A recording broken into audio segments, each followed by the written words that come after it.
Good morning, good afternoon, good evening, wherever you are in the world. This is the Unstoppable Podcast Show, and I am Jennifer Hardy. And today I am joined by the beautiful Gina, and am I going to say this right? Ciancio? Yes. Wow, okay, amazing. Normally, people will be listening to this going, oh my goodness, Jen, please don't say her name wrong yet again. Because I'm so terrible at pronouncing some surnames and stuff. But anyway, I'm glad I got that kind of right. So Gina, you have a business called Organdle, is that right? Yes, Organdle. Organdle, I basically launched that back in February 2017. Um, I had back then it was one of my biggest passions, essential oils, healthy living, and all things natural. And so I learned how to make organic well-being candles.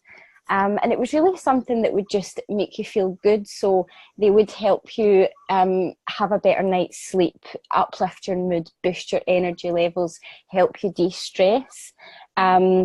And so it was really like a complete change of life for me at the time, if you like.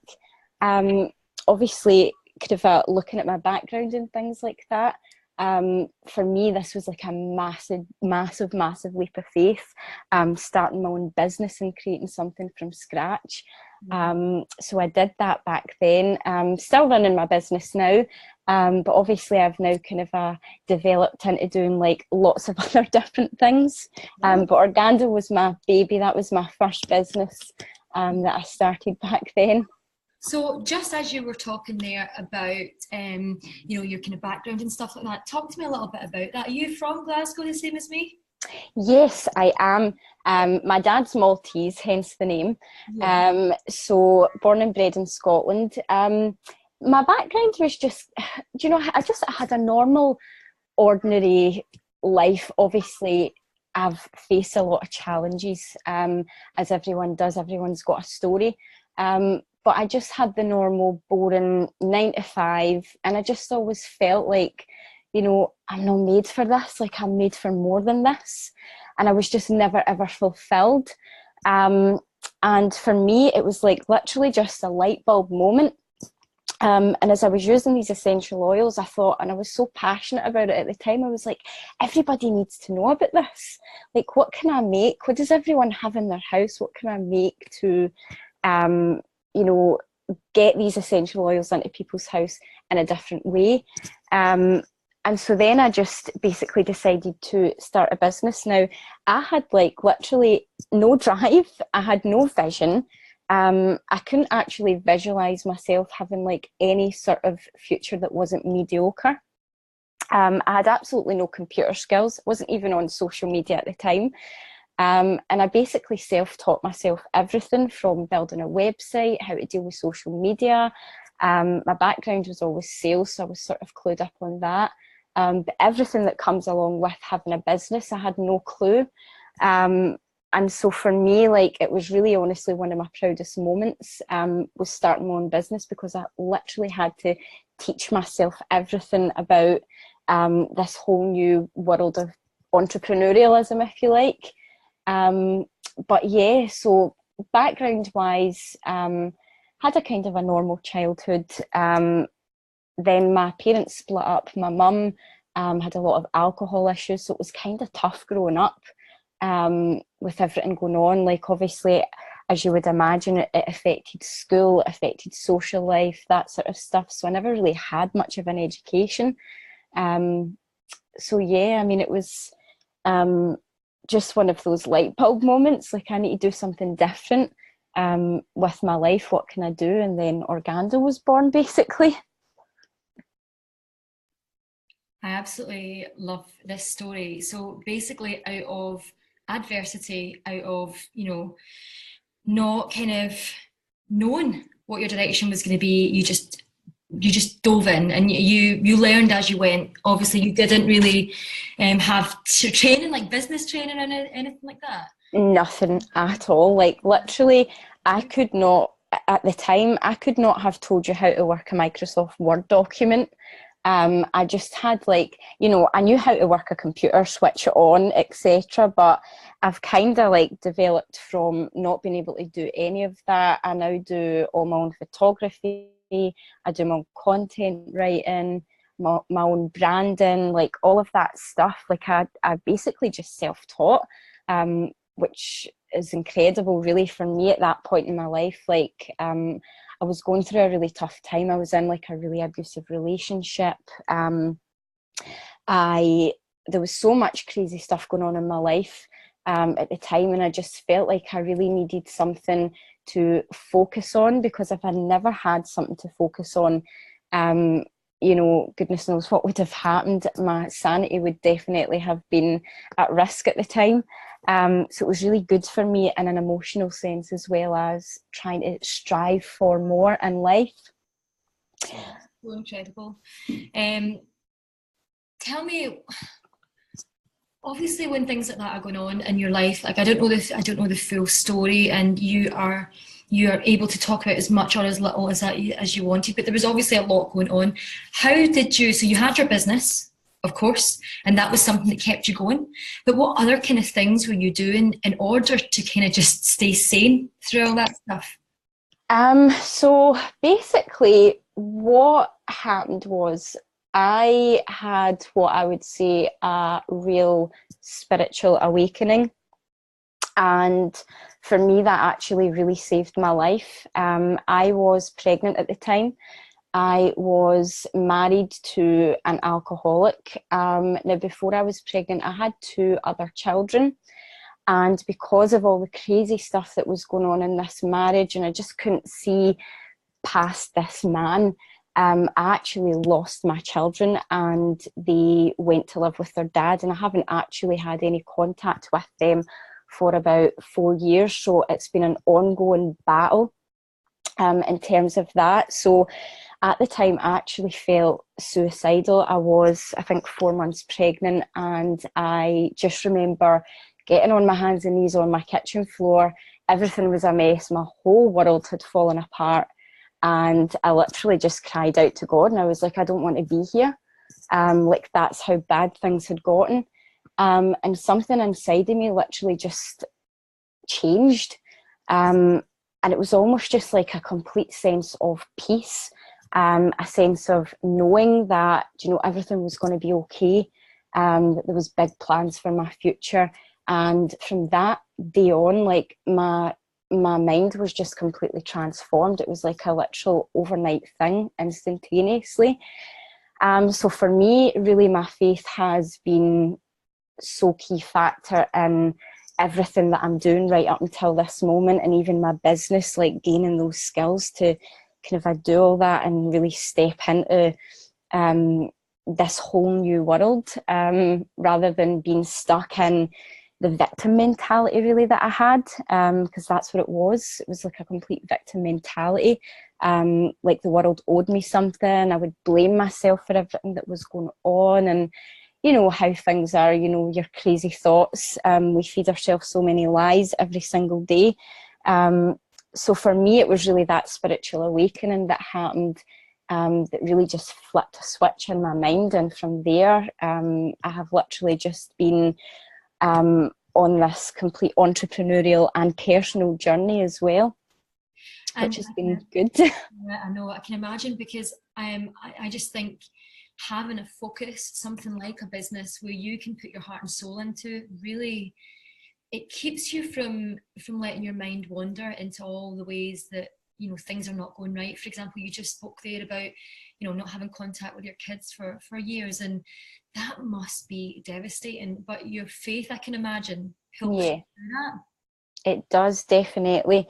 I mean, it was, in the beginning, it was so tough, like, you know, just trying to come to an understanding that everybody always has a part to play in a certain situation. And I think for my part to play in that was actually allowing such crazy, you know, situations to happen, you know, in front of my children. So obviously there was a lot of abuse going on. There was alcohol, things like that. And for me, my part to play in that was that I actually did not have the guts, if you like, to stand up to this and to prevent this. And, you know, if I knew what I know now, you know, that would have prevented it. But I also cannot dwell on that. I can't sit here and have a pity party or, you know, start pointing fingers and stuff like that. So really what my faith has done is it's really given me like a sense of peace and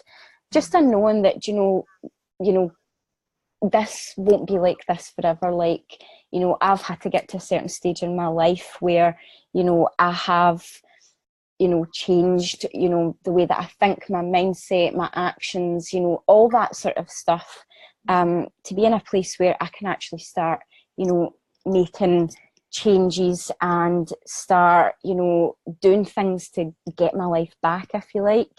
Yeah, absolutely. So yeah, my faith has definitely had a massive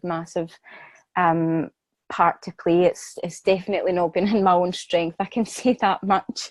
I'm a very spiritual person as well, so I know exactly what you mean by holding on to faith and knowing that somehow, in some way, things were going to work out. And I would love to ask, with regards to what's going on, is there a best case scenario? Do you think that you may be able to see your children again in the future at some point? Yes, absolutely. 100%. Really, there. So basically, the relationship that I was in, my ex-husband was a binge drinking alcoholic. So what that means is somebody will go and they will drink for a consistency of maybe 4-6 weeks. They'll come back, everything will be fine. They'll not drink for a few months, and then it's just a vicious cycle. And this really only all kind of came to an end about a year ago. Okay. So for me, like, there's always been that need and want to like reach out and start trying to do something about the situation with my children. But I've always known deep down, like, for me to do that when I'm still in this crazy environment, it's not going to serve me or them.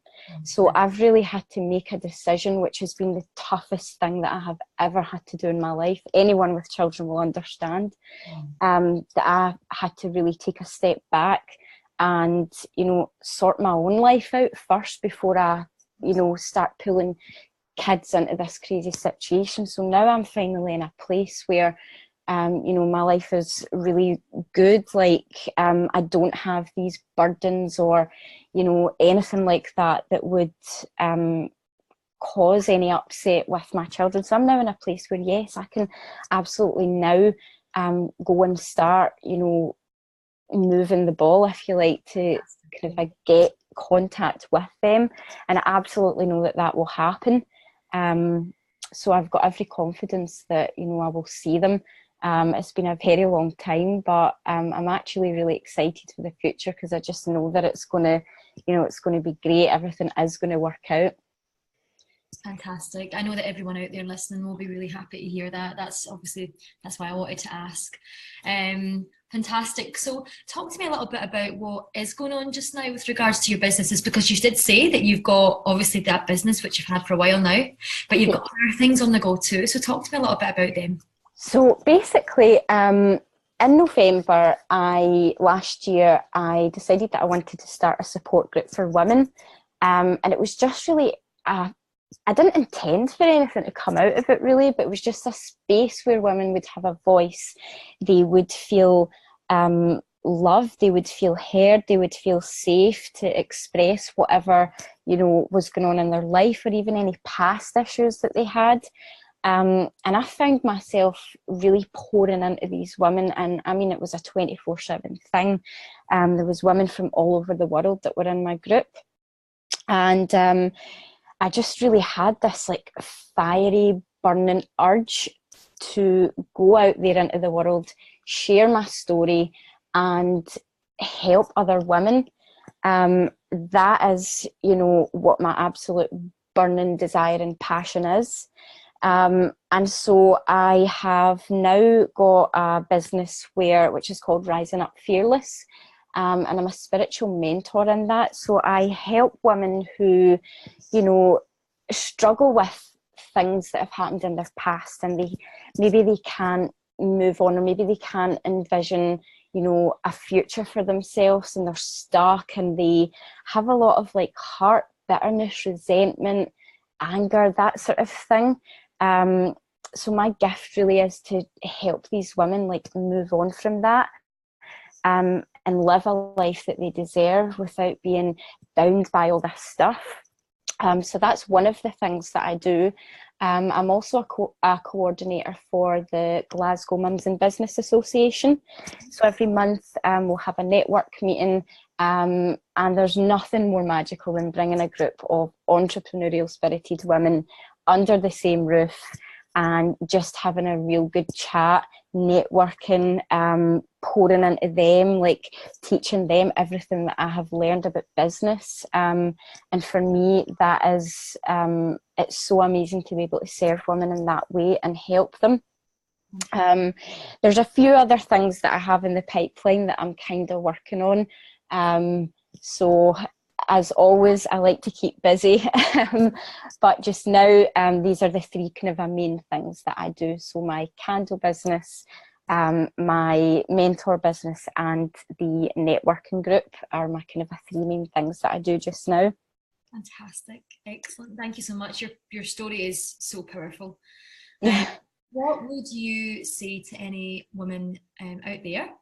I always like to ask this question because it's sometimes really nice to hear from someone who's went through the same as you, to try and learn and understand what you did, like what were your steps in order to get where you are now.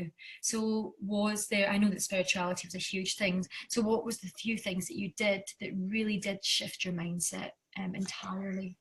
So in terms of shifting my mentality, I would say the main thing is to continually work on personal development. Yeah. Like, we cannot expect changes to happen in our life without action in something. So for me, that was every day. Like, if I had a negative thought, for example, I would take that captive and I'd be like, right, why am I thinking about this? Mm-hmm. This is a lie, number one, first and foremost. And then I would kind of read things in relation to that to help me kind of get out of that. For me, it was the Bible. And, you know, I'm the least religious person you will ever meet. I cuss, I swear. I don't live a perfect little Christianese life. I just know that my faith has been the thing that has literally saved my life. So for me, it was reading the Bible, and that for me was my personal development every single day, and just feeding my spirit. They always say there was never an instruction manual to life, but for me, that's my instruction manual to life. Listening to things like podcasts or watching videos on YouTube. I read a lot.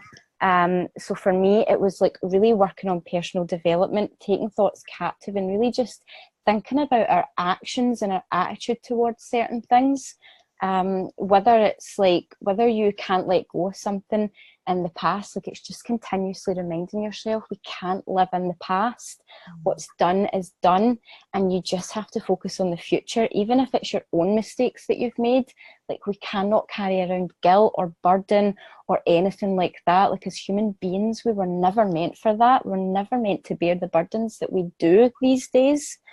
So it's just continually reminding yourself, well, you know, that's not a life that you want to have. Like, our ultimate goal in life should be to live free, free from all of that. So yes, personal development, and just really like surrounding yourself with people who, you know, are the same, like getting away from negative people, and people that just speak negative. Like, the power of life and death is literally in the tongue. So when you're constantly around people that are just attracting all this negative energy, it's not serving you.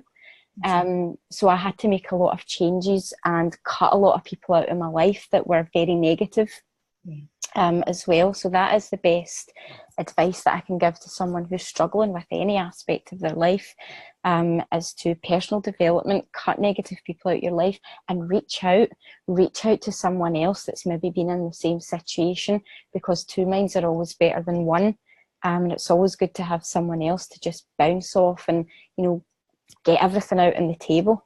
You know, it's always better to get someone to smash all your junk up with you rather than doing it yourself. That is so true. That is so true. Thank you so much. Brilliant advice there, and you're clearly awakened, and that's beautiful. And I've got no doubt that you're going to have the most incredible future as well. So tell me, where can we find you, Gina, on the online space?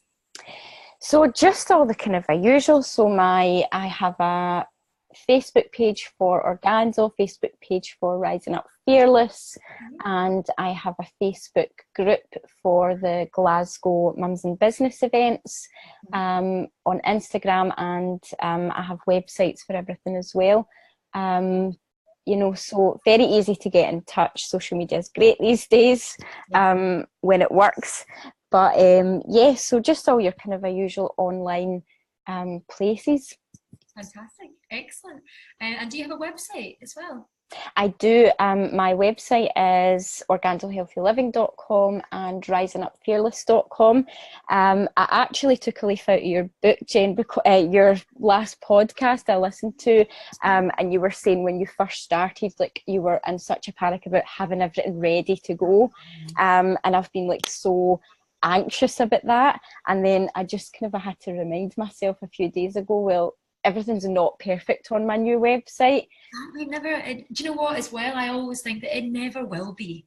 Exactly. Every day you're evolving, and every day you're changing your mind about something. And yes, so I always just think that all of the things that you put out in the world are works in progress. yes, absolutely. Absolutely. And people will see it, and if they understand that, then they'll come along for the ride with you. And if they don't, then they'll have to work on their own perfectionism issues. Yeah, very true. Perfectionism. It's been an absolute pleasure, Gina, to have you on the show today. Like I said, your story is so powerful, and I just know that you're going to be inspiring so many women and anyone that's listening to this recording as well. So thank you for being here. Thank you for having me. Amazing, you're so welcome. So I want to say good morning, good afternoon, good evening again to all of you incredible listeners out there. I appreciate you all so much, and I adore that you're part of this unstoppable movement where we showcase some of the most incredible women from around the world. So if you want to find out more about Gina and what she does, you have to just scroll down and you will find all her details. And of course, if you want to find out a little bit about me and the Unstoppable podcast show, then just below Gina's information, you will find all of our bits and pieces as well. So hope you're having a beautiful day or night, and I will speak to you all real soon. Bye.